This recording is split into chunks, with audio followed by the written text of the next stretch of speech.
Birinci Qarabağ müharibəsinin lenti alan, bu yolda əziyyətləri olan, çoxumuzun tanımadığı operatorlardan biri də Fikrət Qafarovdur. O 1953-cü ildə Bakıda anadan olub, ailədə 5 uşaq olublar. Fikrət 5 yaşında olanda atası rəhmətə gedib. Orta məktəbi 143 nömrəli məktəbdə bitirib. Bundan sonra operator işləmək üçün Nərimanov rayonunda texnikum bitirib. Hərbi xidmətini 2 il Monqolistanda, Sovet ordusunda keçib. Fikrət 16 yaşından ASTV-də işləməyə başlayıb. ASTV-də 40 ilə yaxın kinooperator vəzifəsində çalışıb. 1991-ci ildə milli qəhrəman Çingiz Mustafayev ASTV-nin nəzdində 215 qaylı adlı studiya yaradır. Fikrət Qafarov da həmin studiyada operator olaraq fəaliyyətə başlayır. Bu vaxta kimi ASTV-də uzun müddət kinooperator işlədiyindən işinin peşəkarı idi. Beləliklə Fikrət Qafarov, Çingiz Mustafayev və Ədil Arifoğlu Azərbaycanın bir çox döyüş gedən rayonlarına yollanırlar, oradan çəkilişlər edib yayımlayırlar. Fikrət Qafarovun müharibədən çəkdiyi lentlər 91-94-cü illəri əhatə edir. O, həmçinin 1991-ci il 20 noyabr Qarakənddə baş verən vertolyot hadisəsinin də lenti almışdı. 92-93-cü illərdə Ağdamda, Füzulidə, Cəbrayılda çəkilişlər edib.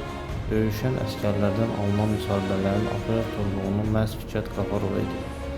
O, cəbhə bölgəsinə jurnalist Adil Arifoğlu ilə gedib. 1993-cü il 4 iyun hadisələrindən sonra Gəncəyə gedib, orada da çəkilişlər edib. Müharibənin ab-havası ölkədə xaos, özbaşınalıq yaratmışdı. Bir neçə dəfə cəbhəyə getmələrinə maneə də törədilmişdi. Amma buna baxmayaraq Fikrət Qafarov döyüşün ən qızğın yerlərinə gedib çəkilişlər edirdi. Hətta 1994-cü ildə Ədil Arifoğlu ilə Füzulinin aşağı Seydəhmədli kəndində çəkiliş zamanı Ədilin yaralanma anlarını da lentə almışdı. Və Fikrət təzə Çingizin altı olan dönəmlər. Üçüncü adamam da mən. Onlar ikisi birdə mən. Güllə kamera deyib, sonra səhət.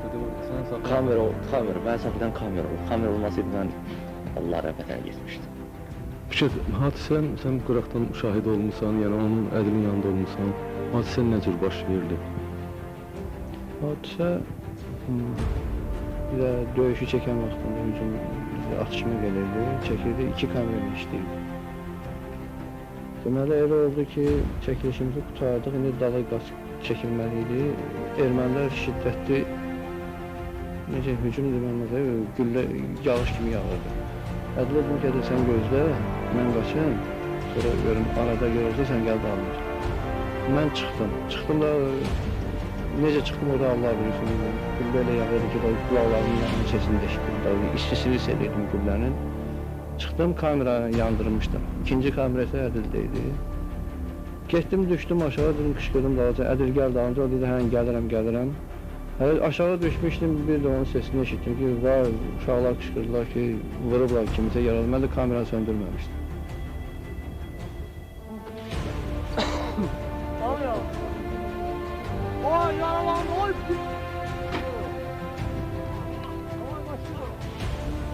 Hadi ne oldu?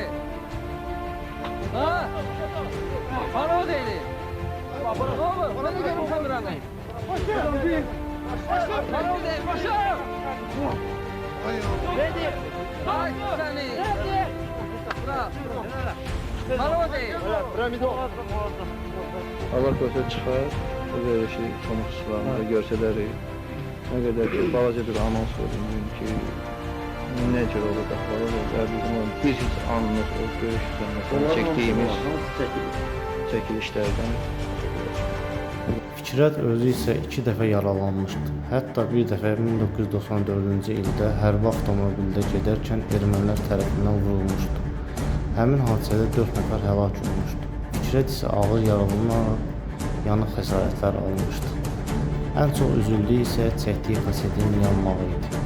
Onun ən çox yadda qalan kadrları isə Kəlbəcərin işğalı zamanı çəkdiyi son kadrlardır. Onun çəkdiyi kasetlər hal-hazırda ASTV və ANS-in arxivində.